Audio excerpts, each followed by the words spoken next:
नमस्कार दोस्तों, स्वागत है आप सभी का आज के मुख्य समाचार के इस वीडियो में। एक एक करके 50 बड़ी खबरों को सिर्फ 10 मिनट में जानेंगे। वीडियो के साथ अंत तक बने रहें। साथ ही आपसे एक छोटी सी रिक्वेस्ट है, अगर आपने अभी तक इस वीडियो को लाइक नहीं किया तो लाइक जरूर कर दे। तो चलिए दोस्तों, वीडियो को फटाफट शुरू करते हैं। खाद की बढ़ी हुई कीमतों का बोझ किसानों पर नहीं पड़ने दे रही है सरकार। यूरिया पर दी जा रही है 3200 रुपए सब्सिडी, पीएम मोदी। राजस्थान सरकार करवाएगी ग्रामीण ओलंपिक, 44,000 गांव और 27 लाख खिलाड़ी जुटेंगे। मुख्यमंत्री अशोक गहलोत रवाना करेंगे मशाल। बीजेपी की कार्य समिति की बैठक में सीएम योगी ने किया लोकसभा चुनाव 2024 में 75 सीट जीतने का दावा। बोले अभी से तैयार करनी होगी जमीन। आम खाने के लिए इस बार जेब ज्यादा ढीली करनी होगी। खराब मौसम के कारण घट गया है उत्पादन। टेलीग्राम यूजर्स के लिए बड़ा झटका। टेलीग्राम प्रीमियम सर्विस के लिए देना पड़ सकता है चार्ज। रिकॉर्ड उत्पादन के बावजूद बिजली संकट से निपटने के लिए कई सालों बाद कोयला आयात करेगी कोल इंडिया। इफ्को का दावा, नैनो यूरिया से बढ़ेगी पैदावार और किसानों की आय। इस्तेमाल करने में ना करे संकोच। सावधान रहे, नए वेरिएंट बिगाड़ सकते हैं हालात। मुख्यमंत्रियों से बैठक में बोले पीएम नरेंद्र मोदी। दिल्ली में जल्द ही जाम से मिलेगी निजात। अब आर्टिफिशियल इंटेलिजेंस वाला ट्रैफिक मैनेजमेंट सिस्टम होगा शुरू। अमेरिका के साइलेंट डिप्लोमेसी से चीत हुआ चीन। नेपाल और फिजी से बेदखल होगा ड्रैगन, भारत को होगा लाभ। असम में धर्म के आधार पर 6 समुदायों को मिलेगा अल्पसंख्यक प्रमाण पत्र। कैबिनेट ने फैसले पर लगाई मुहर। सोलापुर, अमरावती और येवला में नहीं सुधरे हालात। 70 पैसे से लेकर 1 रुपए किलो तक बिक रहा है प्याज। जल्द ही पड़ेगी एक और महंगाई की मार। पहले से महंगी होगी ईवी, दोपहिया और कार।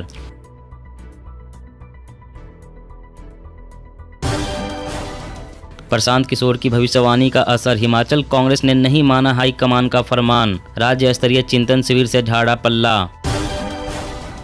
बिहार में जाति आधारित जनगणना पर कल बुलाई जाएगी सर्वदलीय बैठक। सरकार ने सभी दलों को लिखा पत्र। महबूबा मुफ्ती ने बीजेपी पर लगाया आरोप। कहा जम्मू कश्मीर में हो रहे खून खराबे के दम पर वोट बटोरती है बीजेपी। रेलवे का बड़ा ऐलान, दिल्ली से हावड़ा, गोरखपुर से मुंबई और लखनऊ के लिए चलेगी नई ट्रेनें, करे थोड़ा सा इंतजार। राहुल गांधी का मोदी सरकार पर निशाना। कहा नोटबंदी की एकमात्र सफलता अर्थव्यवस्था का डूबना है। सीएम योगी का ऐलान, अब यूपी की सड़कों पर नहीं होगी नमाज। कहा हजारों लाउड स्पीकरों की आवाज को कम किया गया। आधार कार्ड की फोटोकॉपी के इस्तेमाल संबंधित चेतावनी रद्द। सोशल मीडिया पर प्रतिक्रियाओं के बाद यूआईडीएआई का फैसला। उड़ीसा के पारादीप बंदरगाह को बनाया जाएगा विश्व स्तरीय। सरकार 3000 करोड़ रुपए का करेगी निवेश।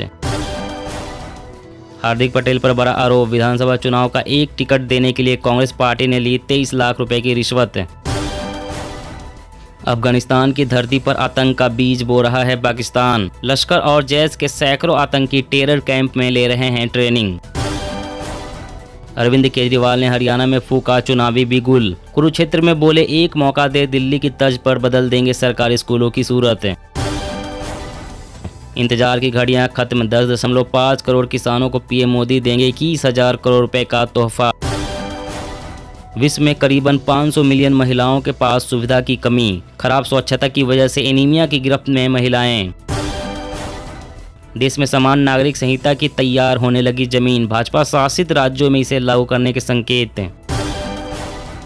कोरोना के चलते अनाथ हुए बच्चों को कल आर्थिक मदद देंगे पीएम मोदी। 20,000 रुपए की स्कॉलरशिप भी करेंगे जारी। 90 दिनों में निपटाया जाए नेताओं के खिलाफ गंभीर अपराधों के मुकदमे। कर्नाटक हाईकोर्ट ने जारी किए दिशा निर्देश। अमित शाह बोले कांग्रेस ने गुजरात में दंगे कराए। मोदी के सीएम बनने से पहले आए दिन रहता था कर्फ्यू। हरियाणा में पूर्व सीएम भूपेंद्र सिंह हुड्डा का बड़ा ऐलान। हमारी सरकार बनी तो 6,000 रुपए देंगे वृद्धा पेंशन। रेलवे के 91,000 पद खत्म करने की रिपोर्ट पर राहुल गांधी ने कहा मोदी सरकार को ये महंगा पड़ेगा। 9 राज्यों से बीजेपी की 18 राज्यसभा उम्मीदवार। कैंडिडेट्स की पहली लिस्ट जारी। कर्नाटक से निर्मला सीतारमण, महाराष्ट्र से पीयूष गोयल प्रत्याशी। केदारनाथ पैदल यात्रा मार्ग पर अब बजेगी फोन की घंटी। मोबाइल कनेक्टिविटी शुरू करने वाला रिलायंस जियो बना पहला ऑपरेटर। दिल्ली में ऑटो टैक्सी का सफर भी होगा महंगा, प्रति किलोमीटर 1 रुपये तक बढ़ सकता है किराया। गेहूं निर्यात पर रोक घरेलू बाजार में सप्लाई को देखते हुए लगाई गई, खरीद भाव में आई कमी, कृषि राज्य मंत्री। मैग्नेटिक बम और ग्रेनेड ले जा रहा पाकिस्तानी ड्रोन को सेना ने मार गिराया, अमरनाथ यात्रा से पहले नापाक साजिश नाकाम। मोदी सरकार नॉर्थ ईस्ट में 1.34 लाख करोड़ रुपए से ज्यादा की योजनाओं पर कर रही है काम, वित्त मंत्री सीतारमण। स्वास्थ्य सेवा से जुड़े सभी तरह के पेशेवरों का एक डेटा तैयार कर रही है सरकार, स्वास्थ्य सेवा हो सकेगी बेहतर। राम भक्तों के लिए खुशखबरी, अब जनवरी 2024 तक गर्भगृह में विराजमान होंगे रामलला, बोले वीएचपी नेता। दुनिया पर एक बार फिर मंडराया परमाणु हमले का खतरा, रूसी मीडिया का दावा, रूस पर न्यूक्लियर अटैक कर सकता है यूक्रेन। भारत बांग्लादेश के बीच फिर शुरू होगी ट्रेन सर्विस, आज से पटरी पर दौड़ेगी रेलगाड़ियां, 2 साल से लगी थी रोक। बिना लक्षण वाले लोगों से बहुत ही कम फैलता है कोविड, 42 देशों के कोरोना संक्रमितों पर किया गया अध्ययन। अपनी ही सरकार पर फिर बरसे वरुण गांधी, पीलीभीत में राशन कार्ड और निजीकरण पर बीजेपी को घेरा, बोले अस्पताल में दवाई और गैस मेरी जेब से बटी। तमिलनाडु में बच्ची को मिला नो कास्ट नो रिलीजन का सर्टिफिकेट, बच्ची के पिता ने कहा नहीं चाहते हैं बेटी जाति और धर्म के बंधन में बंधे। लाखों नौजवानों को लगेगा झटका, 10,000 पद को खत्म कर रहा है उत्तर मध्य रेलवे। मौसम अपडेट, केरल में मानसून की एंट्री, अगले 5 दिनों तक भारी बारिश के आसार, मगर पूर्वोत्तर राज्यों में धीमी रहेगी गति। जी हाँ दोस्तों, और भी बड़ी काम की खबरें निकल कर आ रही है, इसलिए वीडियो को लास्ट तक जरूर देखना। तो चलिए दोस्तों, अब जानते हैं महत्वपूर्ण खबरों को विस्तार से। इससे पहले आपसे एक छोटी सी रिक्वेस्ट है, अगर आपने अभी तक इस वीडियो को लाइक नहीं किया तो लाइक जरूर कर दे। खाद की बढ़ी हुई कीमतों का बोझ किसानों पर नहीं पड़ने दे रही सरकार, यूरिया पर दी जा रही है 3200 रुपए सब्सिडी, पीएम मोदी। जी हाँ, प्रधानमंत्री नरेंद्र मोदी ने कहा कि उनकी सरकार ने महामारी और यूक्रेन में जारी युद्ध के चलते अंतर्राष्ट्रीय बाजारों में उर्वरकों की कीमतों में हुई वृद्धि से देश में किसान प्रभावित नहीं हो, यह सुनिश्चित करने के प्रयास किए गए हैं। सरकार ने यह सुनिश्चित करने की कोशिश की कि वह किसानों को प्रभावित होने दिए बगैर कठिनाइयों का सामना करेगी। उन्होंने कहा कि यूरिया की एक बोरी पर 3500 रुपए की लागत आती है, जो किसानों को 300 रुपए में उपलब्ध कराई जाती है, जबकि सरकार प्रति बोरी 3200 रुपए की लागत वहन करती है। उन्होंने कहा कि इसी तरह डीएपी की प्रत्येक बोरी पर सरकार 2500 रुपए की लागत वहन करती है, जबकि पूर्ववर्ती सरकारें 500 रुपए वहन करती थी। केंद्र सरकार ने पिछले साल उर्वरक के लिए 1,60,000 करोड़ रुपए की सब्सिडी दी थी। इस साल यह सब्सिडी 2 लाख करोड़ रुपए से अधिक की होने जा रही है। और अगली बड़ी खबर की बात करें तो दिल्ली में जल्द ही जाम से मिलेगी निजात, अब आर्टिफिशियल इंटेलिजेंस वाला ट्रैफिक मैनेजमेंट सिस्टम होगा शुरू। जी हां, दिल्ली वालों को जल्द ही ट्रैफिक जाम की समस्या से निजात मिलने वाली है। दिल्ली ट्रैफिक पुलिस ने जाम खत्म करने की योजना पर काम शुरू कर दिया है। अधिकारी ने इस बारे में जानकारी देते हुए बताया है कि दिल्ली में जाम की स्थिति में कमी लाने और वाहनों की तेज आवाजाही सुनिश्चित करने के लिए दिल्ली ट्रैफिक पुलिस ने इंटीग्रेटेड ट्रैफिक मैनेजमेंट सिस्टम शुरू करने की योजना बनाई है। उन्होंने बताया कि नई प्रणाली मशीन लर्निंग और आर्टिफिशियल इंटेलिजेंस पर काम करेगी। इसके साथ ही एम्बुलेंस और दमकल जैसी आपातकालीन सेवा वाले वाहनों को त्वरित रूप से मार्ग उपलब्ध कराने की सुविधा प्रदान करने में भी अहम भूमिका निभाएगी। अधिकारियों ने कहा कि इसके संचालन और प्रोग्रामिंग की निगरानी के लिए दिल्ली पुलिस मुख्यालय में कमांड सेंटर स्थापित किया जाएगा। और अगली बड़ी खबर की बात करें तो जल्द ही पड़ेगी एक और महंगाई की मार, पहले से महंगी होगी ईवी, दोपहिया और कार। जी हां, आपको बहुत जल्द ही एक और महंगाई की मार पड़ने वाली है। एक नए तरह की महंगाई आपका पीछा करेगी। यह महंगाई कारों की कीमतों में आएगी। इसकी वजह है third party motor vehicle insurance का बढ़ना। यह इंश्योरेंस जून महीने से महंगा होने जा रहा है। इससे व्हीकल इंश्योरेंस का प्रीमियम बढ़ जाएगा। जून से कुछ नियम कानून बदल रहे हैं, उसमें थर्ड पार्टी इंश्योरेंस भी शामिल है। मोटर व्हीकल इंश्योरेंस का प्रीमियम बढ़ने से कारों के दाम भी पहले से अधिक होंगे। 2019-20 में प्राइवेट कारों का थर्ड पार्टी इंश्योरेंस 2072 रुपए का हुआ करता था, लेकिन जून 2022 में इसका रेट 2094 रुपए का हो जाएगा। थर्ड पार्टी इंश्योरेंस कारों के इंजन की क्षमता या सीसी पर निर्भर करेगा। थर्ड पार्टी इंश्योरेंस का प्रीमियम दोपहिया वाहनों का भी बढ़ गया है। इससे गाड़ियों की कीमतों में इजाफा देखा जाएगा।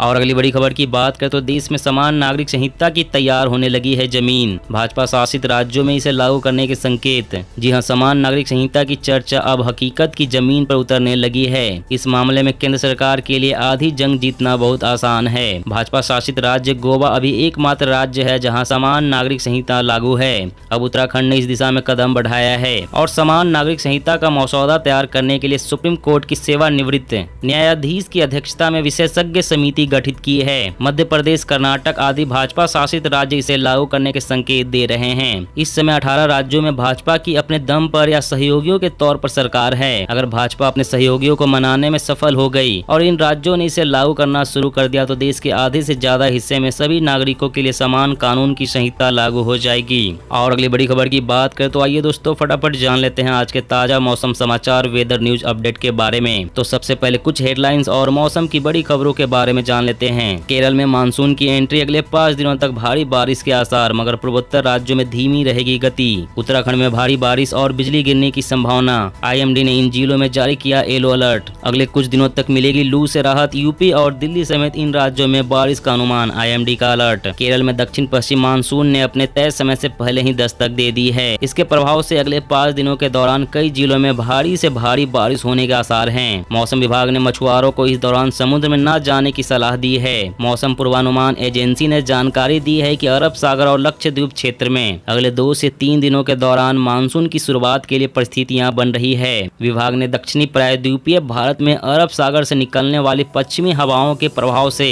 आंधी और तेज बारिश की भी चेतावनी जारी की थी। अगले 3-4 दिनों में दक्षिण पश्चिम मानसून के मध्य अरब सागर, केरल, तमिलनाडु के कुछ हिस्सों और कर्नाटक की ओर बढ़ने के लिए स्थितियां अनुकूल हैं। मौसम विभाग के अनुसार बिहार, झारखंड, उड़ीसा, छत्तीसगढ़, उत्तर प्रदेश, पूर्व मध्य प्रदेश और तेलंगाना और आंध्र प्रदेश के कुछ हिस्सों में हल्की बारिश की संभावना है।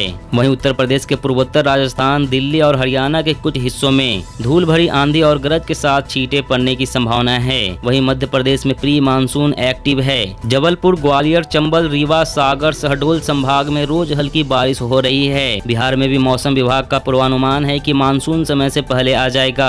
पटना सहित बिहार के 8 जिलों में बारिश हो रही है। उत्तराखंड में मौसम ने करवट बदल ली है। पहाड़ी राज्य में आज और कल भारी बारिश, बिजली गिरने और तेज हवाओं के चलने की संभावना है। मौसम विभाग ने उत्तरकाशी, चमोली, बागेश्वर और पिथौरागढ़ जिलों में येलो अलर्ट जारी किया है। वहीं अगले 24 घंटों के दौरान उप हिमालय, पश्चिम बंगाल, सिक्किम, मेघालय, अरुणाचल प्रदेश, नागालैंड और लक्षद्वीप क्षेत्र में हल्की से मध्यम बारिश के साथ एक स्थानों पर भारी बारिश होने की संभावना है। बिहार, केरल, कर्नाटक और पश्चिमी हिमालय की तलहटी में हल्की से मध्यम बारिश की संभावना है। दोस्तों आज की खबरों में बस इतना ही। इसी तरह हर रोज काम की खबरें जानने के लिए आप हमेशा हमारे साथ जुड़े रहें। हमारे साथ जुड़ने के लिए वीडियो के नीचे दिए गए इस लाल रंग के सब्सक्राइब बटन को दबा लें और साथ इस घंटी को भी दबाएं ताकि आपको हर खबर की सटीक जानकारी मिल सके।